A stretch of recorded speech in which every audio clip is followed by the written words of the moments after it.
Bonjour à tous. Notre Terre est remplie de constructions extraordinaires. Et en tant qu'être humain, nous sommes souvent très fiers de les montrer, de les admirer, parce qu'elles sont le témoignage du savoir-faire, du génie humain, et il faut avouer qu'il y en a de magnifiques. Du temps de Jésus, un lieu attirait particulièrement les regards, c'était le temple de Jérusalem. Posé sur cette montagne, tout en haut d'une construction avec des soubassements, il y avait les remparts et tout au centre, cette immense bâtisse qui dépassait et qui était visible à des kilomètres à la ronde. Il y avait là de belles pierres blanches qui brillaient au soleil et tout cela étincelait. Et le roi Hérode avait fait quelque chose d'extraordinaire en restaurant ce deuxième temple. Et voilà qu'un jour, les disciples et Jésus sortent du temple. Le chapitre 24 du livre de Matthieu au chapitre 1er au verset 2 nous dit « Comme Jésus s'en allait au sortir du temple, ses disciples s'approchèrent pour lui en faire remarquer les constructions.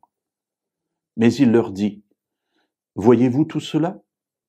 En vérité, je vous le dis, il ne restera pas ici pierre sur pierre qui ne soit renversée. » Voilà des disciples qui s'attachent à ce qui est beau, et ils ont raison, et ça devait être en tout cas quelque chose de magnifique.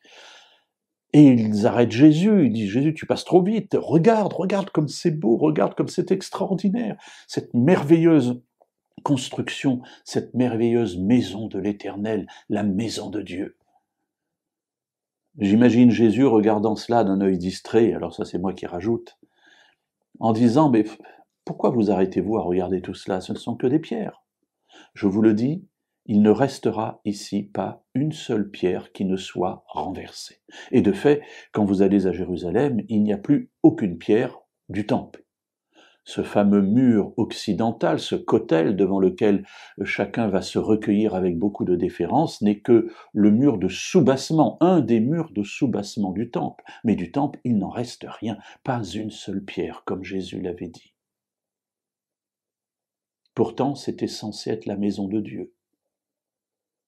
Mais ça n'était qu'une construction de pierre. De même, mes amis, tout ce que nous voyons autour de nous, ces belles constructions des hommes, ces tours qui résistent aux tremblements de terre, toutes ces constructions magnifiques édifiées depuis des siècles et parfois des millénaires par les hommes, un jour Dieu reviendra. Et il ne restera de notre monde pas une seule pierre qui ne soit renversée, parce que Dieu recréera un monde nouveau.